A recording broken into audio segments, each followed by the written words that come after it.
We're counting down to the Rio Summer Games live here on NBC4. And today we're introducing you to Paralympian Blake Leeper. He was suspended for 1 year for drug use. Well, that suspension ends tonight. And tomorrow, the athlete will race for a world record, redemption, and the chance to compete on the U.S. Olympic team. NBC4's Gordon Tokumatsu has his story.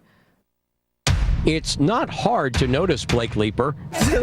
He's got a big personality. He loves people, hugging almost everyone he meets. Has what his coach calls an infectious smile, and he works hard, like any Olympic hopeful should. When the gun goes off, I hear that, I'm gonna leave it all in the track.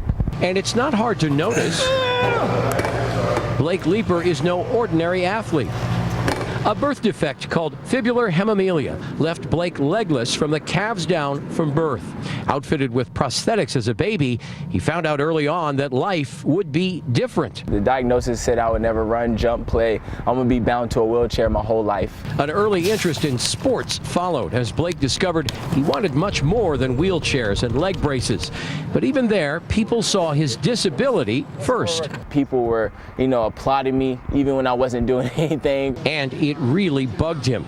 So much so, he says, that he started drinking at age 15. Do these bother you? Nah, not really. He was accomplishing great things on the track, winning silver and bronze for the U.S. at the 2012 Paralympics in London. But still, there was that disability, the first thing everyone noticed. I always had an excuse. Well, I deserve to drink, right? I'm missing my legs, right? No, he says, wrong. June 21st, 2015, the Paralympic National Championships. Leeper tested positive for cocaine, another part of his life as an addict. The U.S. anti-doping agency suspended him for a year. Some sponsors dropped him like a shot put. He says it was his rock bottom.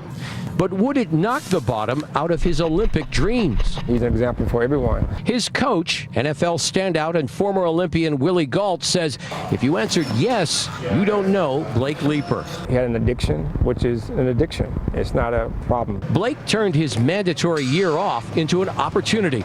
First, he got clean and sober. Then he set his sights on two new goals: break the Paralympic track record, and then hit the Olympic trials to compete in Rio with non-disabled athletes. You can't say, I have a disability. Yeah, I got my legs hurt. Like, I don't say nothing. That's not allowed. That's not allowed. We caught up with him at UCLA's track, where he trains under Gault's watchful eye and right next to fellow Olympic hopefuls. These are some of the fastest runners in the world. Fastest guys in the world.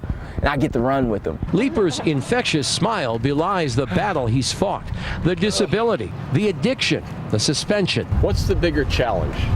Drug addiction or Olympics? I think they're almost they're close. But he's been fighting and winning battles from day one, literally. And all he's ever really wanted was to be seen as normal. Just another flawed human being who happens to be at the top of his game, dreaming of gold. In Westwood, Gordon Tokumatsu, NBC4 News.